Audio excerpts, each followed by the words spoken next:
Why, hello and welcome everybody. It is Pohx again. Let me just make sure. Okay, we're good. So today I'm gonna come to you guys with a new free-to-play MMORPG. Now, please note that before anything starts, I want to explain a few things. This is not something I plan to be playing long-term, maybe for a week, maybe 2 weeks, maybe a month, maybe 2 months maximum. It's pretty much just a filler game that I'm going to be playing in between myself playing Path of Exile and waiting for another MMORPG to come out. This game is by Area Games, and I think it was released about a month ago. The game is called Echo of Soul. So one other thing to take note of before we start this is, as of right now, even though the previous history of Area Games, the game doesn't really have any pay-to-win features in it. I can talk more specifically about that in future content videos when I get more information on it, but as from what I've seen, it may speed up the leveling process, gain some extra experience, but nothing really too much of an advantage. So, really fast, let's go ahead and connect, and I'll talk about a couple things. I'll lower the volume here in a minute. Actually, let me just go to create a character really fast to see if I can, there you go, create a character. Let's try to show this for you guys. So, there are, as of right now, 5 classes. A 6th one will be coming out. So, each class has a dual, sorry, cats are being stupid. Each class has a different specialization you can pick. So you've got Warrior, and one thing to note, there's no healer class in this game either. So you've got Warrior, Rogue, Guardian, Sorceress, Archer, and then I believe Warlock will be coming out. So Warriors have a Berserker, which is more of like the damage class, and a Protector spec. Rogue has a Duelist and an Assassin. Guardian has a Storm Guard and Earth Guard. Sorceress has Fire Mage and Ice Mage, and Archer has Huntress and Bard. Now, remember that there are like PvP specs and PvE specs, AoE specs, and single target specs. So anyway, let me go back and start my character here. Hopefully this is not too loud, and I will get in. Sorry, I got this bug bite starting to itch my leg. Hopefully I can lower this volume. All right. Other thing to note is the game is gender locked, so if you're gonna play the game, you are gender locked. So, let's talk about some features that the game offers that other games do not. So first off, there's no healer class in the game, so that's the thing. You do have like potions and scrolls you can use to heal other party members and stuff. So when you are running dungeons, there is kind of that team play oriented in there. One other thing to note, as this is a free-to-play game, and we all know bag space sucks ass. Well, in this game, there is one thing they do add, which is pretty nice, and what that feature is as you level, your first 6 to 5 hours, you're going to have all bags, and that's okay. I haven't really ever had an issue with bag space, and I've been playing for a few hours now, at least maybe 10 hours actually. Bag space is pretty good as of right now, so that's one really big pro. The game has your standard questing system, nothing too special. Go from point A to point B, kill set mobs, etc., move on. But you never get really overburdened with like all this, quests all across the screen. That's never happened to me. So that is one thing that I really like. Let's just turn the volume down here a little bit. Okay, now another thing about this game is so let's go into your specializations. You've got 2 specializations you can pick. So you've got your first spec, which for me, my first spec is Ice, and then you can actually get a second set. So my second set could either be Ice again, and I could play around with a different setup of Ice, or I could go Fire Mage. So you can have 2 specializations, which usually they do not offer in free-to-play games, so that is really cool. Respecking does cost, I believe, money, but you do get 2 free respecs as well, so you can kind of play around to do what you want. Now, with the classes as well, you do have your set general skills, you'll call them. So as a mage or a sorcerer, I'll have like, let's see, Blazing Departure is like a drop back, and then I'll have like a Frost Nova, I'll have a fire skill. So you have shared skills, and then you have the more specific ones. Now, the way it works is you've got 3 rows, they're separated by talents vertically. You can pick 2 out of the 3 every time as you progress. Circles are passives, Square skills are active abilities, and then usually if it's linked and it's a square like this, not always, but usually, it is a reactionary ability, kind of. So like, if you use this skill, Icy Surge, then If the target is below 30% life and they've been hit with Icy Surge, then you can combo with Chilling Chain. You don't have to put it on a hotkey, you can if you want, but it will activate. It's called a linked ability, and then you can use it. So that's one thing to note. Now, other features of the game, you've got this thing called the Soul Satchel, and there's probably a lot more to this that I don't know yet, but this is kind of the other unique part about the game. Every time you kill a mob, you get 1 Chaos Soul. And I believe you spend 2 Chaos Souls to make a random soul, either Hope, Innocence, Courage, or Peace. Now, what this does is, if I do Shift V, you have this right here at the bottom. So you've got, is this blocking it? Okay, this is blocking. I will change that here in a second.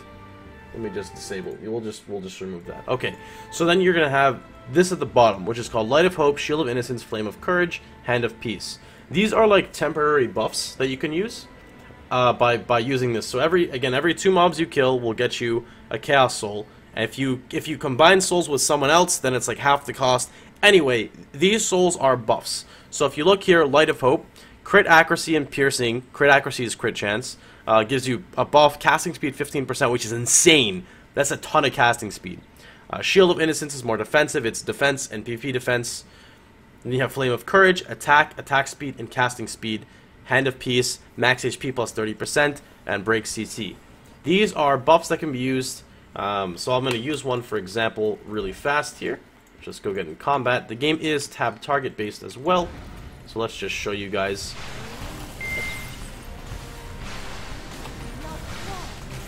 So that's the buff, for example. It lasts, you can see, about 30 seconds, and it's got a decently long cooldown. As you use that buff more, it can actually level up, and you can see here, it can level up right here. Okay, so let's move on into what do I want to talk about next? I guess the combat. So the combat is standard tab target, but there is one thing that's kind of a plot twist on it. I'm not really sure how I feel about it yet. It goes both ways. So, you know, with your standard games, you've got, most games these days are tab target. They're not really true action. But here's the difference in this one. You cannot move while using instant cast abilities. Instant cast abilities still have an animation time, which requires you to stand still. The more casting speed / attack speed, depending on what spec you are or class, will speed up the animation time to make it even quicker. But on the flip side, pretty much every attack or skill can be dodged unless it's ranged. So, for example, say that I'm fighting a boss, and the boss is using an attack, and you see his hands come up to slam. If I use a teleport, I can dodge it, even if it's not a telegraph. Telegraph would be like, there's an AoE on the floor. So you can actually dodge a lot of these skills. So because of that, I think you'd be able to abuse way too much if you could just jump around, throwing instant cast abilities out left and right. So here's an example. I'm gonna try to spam. You can look down here. You'll see me trying to hit an instant cast ability, and it will not go off unless I stop to cast like that. So it's a bit interesting. I'm not really sure how I feel on it yet. It makes the combat feel kind of stationary and less about kiting, which, like I said, I don't really know. But 99% of the time when you can kite like crazy in a game, you can abuse. But I'm not really sure how I feel about it yet. Like I said, this is just a temporary thing for me to play. So, there's another feature. There's the crafting feature in the game as well. If I were to open it up, crafting feature J. Okay, you've got one of 3 main skills you could pick. I believe, I could be wrong here, it's like jewel crafting, and then you have gathering, and then you have alchemy, and then you have sub skills, which is like soul crafting, or soul something, cooking, and something else. Jewel crafting, essentially what you can do is you can end up crafting yourself, obviously, jewelry, and you can create these things that I'm actually going to make right now, which are like gems that you can combine to get higher tier gems, and that goes into your gear and some other cool stuff, which actually I'll talk about here really shortly. So that's the crafting system. Actually, I'll talk about the jewels right now, which is really cool. Now, oftentimes with games, we find this issue, and the issue is we get these jewels, we get these gems that we're going to socket in our gear, but they're low level, so it doesn't even matter. Well, this is the really cool thing about this game. When you have gear, so I'm going to open up my gear tab right here. You can see my gear. It's all socketed with stuff. So, for example, I've got a +3 dull onyx here. In my chest piece, I have a +2 dull topaz, a +2 dull sapphire. Each piece of gear takes a specific piece. So ruby is for weapons, topaz is for another spike. You can see this is for chest armor. This would be for helmets. Now, when you get a better piece of gear, if you control click it, it'll actually equip the gear and transfer the gem over to that piece of gear, so you don't have to pull it out. If you want to pull it out to upgrade it, that's a separate thing that you do. But in terms of just swapping gear, like if you get an upgrade from a quest, you just control click, it goes right on, which is really, really nice. Some other things about the game is you can level up via PvP or PvE if you choose to. PvP is probably not as good to level with, unless you're winning 100% of the time, and even then I would say it's not as good to level with. However, doing the daily is really good. So if I were to hit H right now, you can see here I've got dungeons, infinite dungeons, which is something else, and PvP. Now please note as well that majority of the content of the game is supposedly for endgame, which they're still releasing some stuff, and I can't speak about that yet because I don't know it yet. So you've got random BGs here. I don't know specifically which ones. You can see my record here is pretty good. I've got 154 deaths and 2 kills, Kappa.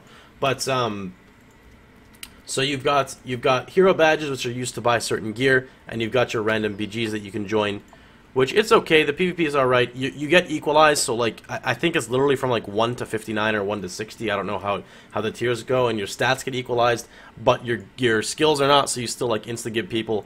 Anyway, that's just PvP. Then there's supposedly open world PvP. I haven't done that either. And then you have dungeons. Now dungeons are cool because you have these are solo dungeons, meaning you can literally run the dungeon by yourself solo. You just click it and you can teleport and enter the dungeon and you can go run it yourself. And that's really cool because you get like basic gear from it. The EXP is not very good unless you're running it the first time. If you're running it the first time, you have the quest to complete. But the gear's cool. You know, you get like your little set bonus here. You can see I'm a 2 of 7 piece set and whatnot. So it's fun. You know, it's really rewarding to just go in and clear a dungeon by yourself. Alright. Also, a lot of the bosses in this game are actually like, they have like their own little skill set of what they do. Like, you have to go and do this, they have their own mechanics, you have to dodge this, you have to kill this because he's enraged. So it's not just tank and spank, because there's not really a tank. I guess there's a tank, there's no healer though. I want to say that's everything that comes up off the top of my head. I could be leaving out a lot, of course. This is just what I've learned and experienced with the game. I'd love to show you guys, I guess I can show you guys a little bit more combat. The combat is not the most phenomenal thing, of course. It's still fun. It's not bad. It's not, you know, it's just tab target. It's really smooth, actually. That's one thing I will give the game. It's very smooth. So even though it's not the best combat, again, it's very smooth combat. The game runs pretty well. You can see I'm running in 60 frames, absolutely no problem.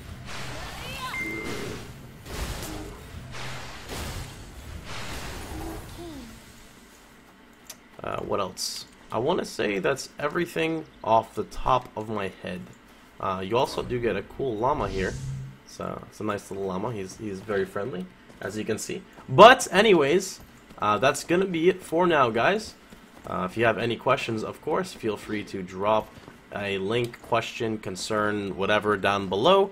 And I hope to see you guys on the stream, whether I'm playing this game, Path of Exile, or whatever it is. I also do want to state that I've been using window capture for the past 4 years, and I just swapped over to game capture, and now I stream pretty much everything in 60 frames, which is really cool. For some reason I didn't know that. So anyway, I hope you guys have a wonderful time. I hope that you guys enjoy yourselves, and I will see you guys all tomorrow. Take care, everybody.